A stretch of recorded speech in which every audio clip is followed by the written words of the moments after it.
Hello student, आज हम जो चैप्टर स्टार्ट कर रहे हैं ये है एप्लीकेशन ऑफ डेरिवेटिव। इस चैप्टर के अंदर टोटल 5 एप्लीकेशंस हैं। उसमें से जो सबसे पहली एप्लीकेशन है that is rate of change of quantities. इसको देखते हैं, इसको समझते हैं। बोर्ड एग्जाम के पॉइंट ऑफ व्यू से ये जो एप्लीकेशन है rate of change of quantities, इसमें ज़्यादातर केसेस में 1 मार्क्स या 2 मार्क्स के क्वेश्चन पूछे जाते हैं। तो पहले इसका बेसिक आइडिया क्या है और कैसे हम डेरिवेटिव का यूज करके rate of change of quantities को सॉल्व कर सकते हैं, इसको समझते हैं। तो rate of change of quantities का मीनिंग क्या हुआ, इसको समझिए कि जैसे हमने देखा होगा कि कोई लेक है, पानी एकदम शांति से ठहरा हुआ है और हम उसमें कोई पत्थर डालते हैं। If a stone is thrown in a quite lake, suppose this is the quite lake and a stone is throne here, what will happen? एक पत्थर फेंका तो होगा क्या? तो एक व्यू ये हो सकता है कि कॉन्सेंट्रिक सर्कल्स बनते हैं। दूसरा व्यू हो सकता है कि वेव मूव्स हो रही है। इन सब का मीनिंग एक ही है कि पत्थर जहां पर गिरा उसके बाद कॉन्सेंट्रिक सर्कल्स बनते गए। कॉन्सेंट्रिक सर्कल्स बनने का मतलब कि सर्कल, तो ऐसा भी कह सकते हैं कि सर्कल तो एक ही था लेकिन उसकी रेडियस बढ़ती चली गई। दूसरे वर्ड्स में ये हो सकता है कि जैसे जैसे रेडियस बढ़ती चली गई बनने वाले सर्कल का एरिया बढ़ता चला गया। सपोज हमें फाइंड आउट करना है कि इस इंस्टेंस पे जब रेडियस कहीं जाकर के से 10 सेंटीमीटर हो गई या 14 सेंटीमीटर हो गई, उस समय इस सर्कल का एरिया किस रेट से चेंज हो रहा था, ये फाइंड करना हो सकता है।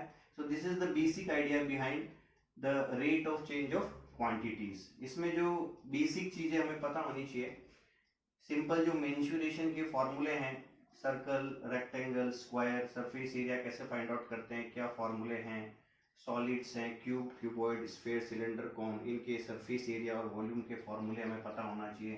These are the basic formula जिनको हमें पता होना चाहिए rate of change of quantities को फाइंड आउट करने के लिए।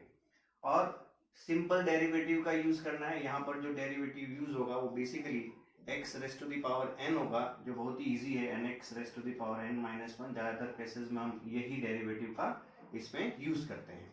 अब हम देखते हैं कुछ एग्जांपल के थ्रू कि कैसे हम डेरिवेटिव का यूज करके इन टाइप्स की प्रॉब्लम्स को सॉल्व कर सकते हैं। पहली प्रॉब्लम लेते हैं। क्वेश्चन है, a stone is dropped into a quiet lake and wave moves in a circle at the speed of 5 centimeter per second। यानी वेव मूव्स हो रही है और उनके मूव्स होने की जो स्पीड है वो है 5 सेंटीमीटर पर सेकंड। यानी क्या गिवन है हमें? ये गिवन है dr/dt 5 सेंटीमीटर पर second. At the instant when the radius of the circular wave is 8 centimetre, किसी इंस्टेंट पर जब सर्कल की जो रेडियस थी वो 8 सेंटीमीटर हो गई, at that time how fast is the enclosed area increasing? That means what we have to find out? We have to find out the value of dA by dt। यानी given है dr by dt 5 centimetre पर second और हमें radius 8 centimetre, यानी जिस समय circle की radius 8 centimetre होगी उस समय उसका एरिया किस रेट से इंक्रीज हो रहा है, that is what we have to find out. तो हम स्टार्ट कहां से करेंगे? तो देखिए यहाँ पर एरिया से रिलेटेड बात की जा रही है तो हम एरिया लिखेंगे और सर्कुलर वेव्स है तो सर्कल का area pi r square. Now differentiating both the side with respect to t, तो ये हो जाएगा dA by dt pi r square का डेरिवेटिव 2r, लेकिन ये तो r के रेस्पेक्ट में हुआ, फिर t के रेस्पेक्ट में यूजिंग द चेन रूल ये बन जाएगा dr/dt। Now what we have been given? We have been given the value of dr by dt। तो ये हो गया 2 पाई और r की वैल्यू भी हमें गिवन है 8 और dr by dt की वैल्यू भी गिवन है 5 सेंटीमीटर पर सेकंड। तो on calculating it will be what 8 into 5 40 into 2 80 पाई और इसकी यूनिट लगा देंगे। एरिया की यूनिट होती है सेंटीमीटर स्क्वायर और टाइम की सेकंड।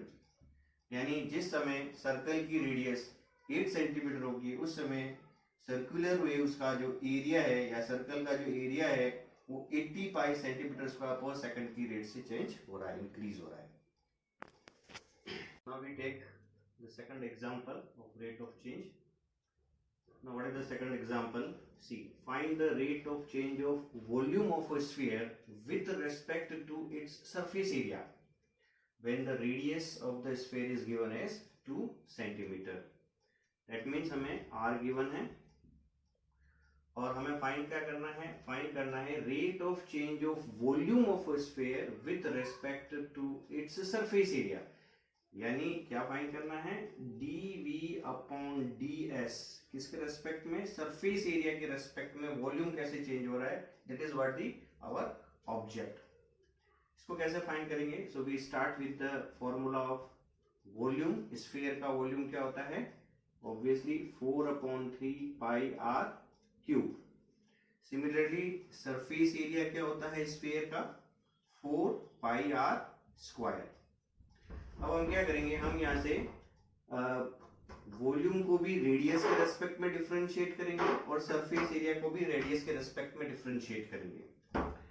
तो अगर हम वॉल्यूम को रेडियस के रेस्पेक्ट में डिफरेंशिएट करेंगे तो लिखेंगे dv बाई dr. यानी हमने दोनों साइड्स को r के रेस्पेक्ट में डिफरेंशिएट करना है. 4/3 पाई और ये हो जाएगा 3r स्क्वायर. दैट मीन्स ये हो जाएगा 4 पाई r स्क्वायर. सिमिलरली यहाँ पर हम s के भी दोनों साइड्स को r के रेस्पेक्ट में डिफरेंशिएट करें. ds upon dr that means 4 pi and 2r. ये r के रेस्पेक्ट में डिफरेंशिएट हो गया. यानी ये हो गया कुल मिलाकर के 8 पाई r. नाउ हमारा जो ऑब्जेक्ट है वो है dv by ds find out करना. अगर हम इस इक्वेशन को इस इक्वेशन से डिवाइड कर दें, यानी dv बाई ds फाइंड करना है, तो हम क्या करें? न्यूमरेटर डिनोमिनेटर दोनों को dr से डिवाइड कर देते हैं. तो ये हो जाएगा dv बाई dr और ds बाई dr. यहाँ हम dv बाई dr की वैल्यू लिख लेते हैं, यहाँ हम ds बाई dr की वैल्यू लिख लेते हैं. dv बाई dr हमने फाइंड आउट किया है 4 पाई r स्क्वायर और ds बाई dr हमने फाइंड आउट किया है 8 पाई r. तो सॉल्व करने पर क्या मिलेगा? हमें r मिलेगा. पाई से पाई कैंसिल, r बाई 2 मिलेगा. r की वैल्यू हमें ऑलरेडी गिवन है 2 सेंटीमीटर. यहाँ हमने लिखा 2 by 2 that means 1 centimetre. So this is the value of dv by ds. यानी वॉल्यूम सरफेस एरिया के रेस्पेक्ट में कैसे चेंज हो रहा है? 1 सेंटीमीटर रेट से चेंज हो रहा है.